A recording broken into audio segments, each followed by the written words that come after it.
will be next.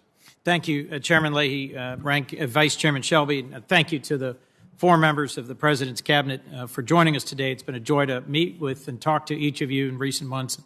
I'm excited to work with you on President Biden's agenda to build back better our nation and to address the need for infrastructure investment for the creation of jobs. It remains my hope that infrastructure investment can and should be a bipartisan priority, but we need to do what we can and be urgent about the important work of making our country more competitive and more resilient. If I might, one of the areas of the very broad proposal in the American Jobs Plan I'm excited about is the Civilian Climate Corps, something that I'm supporting with a bipartisan authorizing bill, the Civilian Climate Corps Act, and I hope each of you, as we've discussed, will have some role for your respective agencies.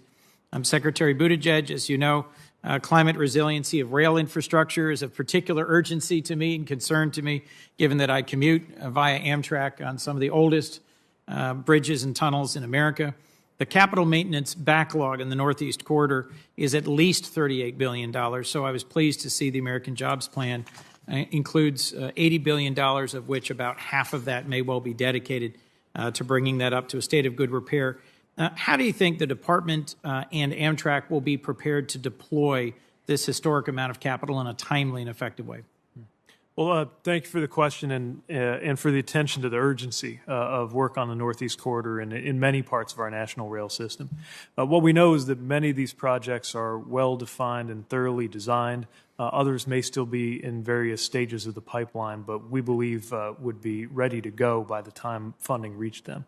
As you point out, the Northeast Corridor, it's in one place specifically, but we would feel it all the way to Indiana and beyond if there were to be a single point of failure catching up to us. And so I would point not only to the $80 billion contemplated in the jobs plan, but also in our discretionary funding request, resources for Amtrak and for passenger rail writ large that we believe can and will be deployed efficiently and effectively. Thank you, Mr. Secretary.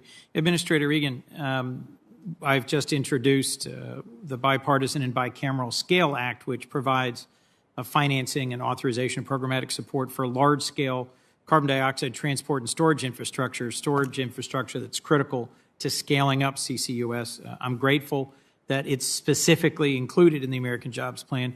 Could you tell me how you're prioritizing actions that will move us towards our climate goals while also supporting job recovery from COVID-19 through the American Jobs Plan? Absolutely. I think it's critical that we look at all the tools in the toolbox and look at every bit of technology and research and development that we can. This has been a priority conversation between myself and Secretary Granholm in terms of how do we support the research and development required for carbon storage while we look at all of the available technologies that are already commercially available to reduce and mitigate against climate change. When we look at research and development and the advancement of these technologies, these are opportunities to demonstrate a climate-level discipline domestically while developing emerging technologies by homegrown American jobs and talent that we can export internationally.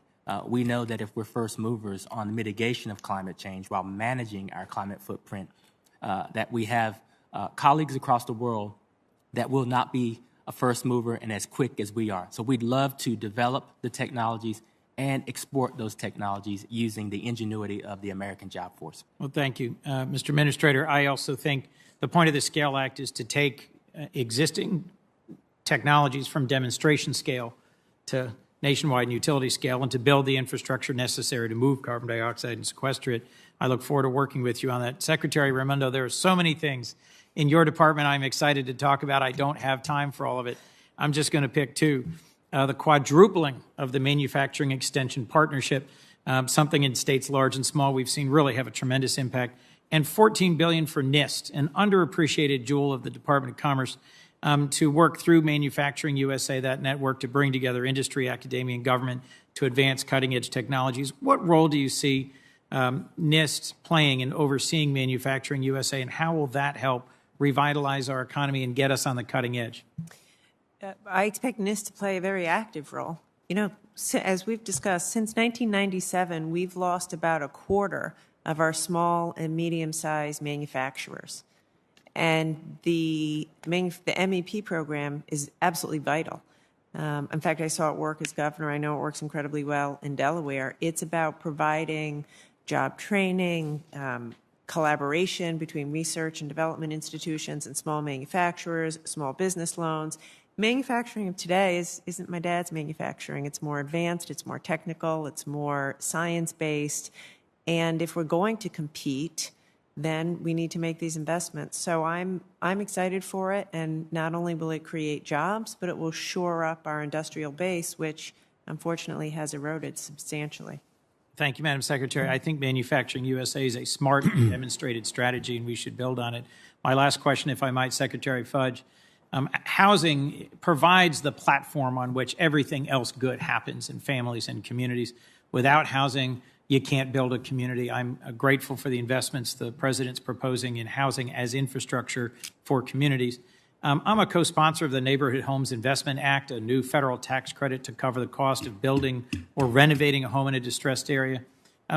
What gap do you think the Neighborhood Homes Investment Act will fill in the larger federal effort to make homes more affordable? And thank you for your indulgence, Mr. Chairman.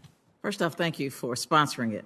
One of the things that I'm excited about is that it is going to allow small businesses to get into this business and to work in communities where many of them already live. So it empowers a community, it creates jobs, and it keeps the costs down.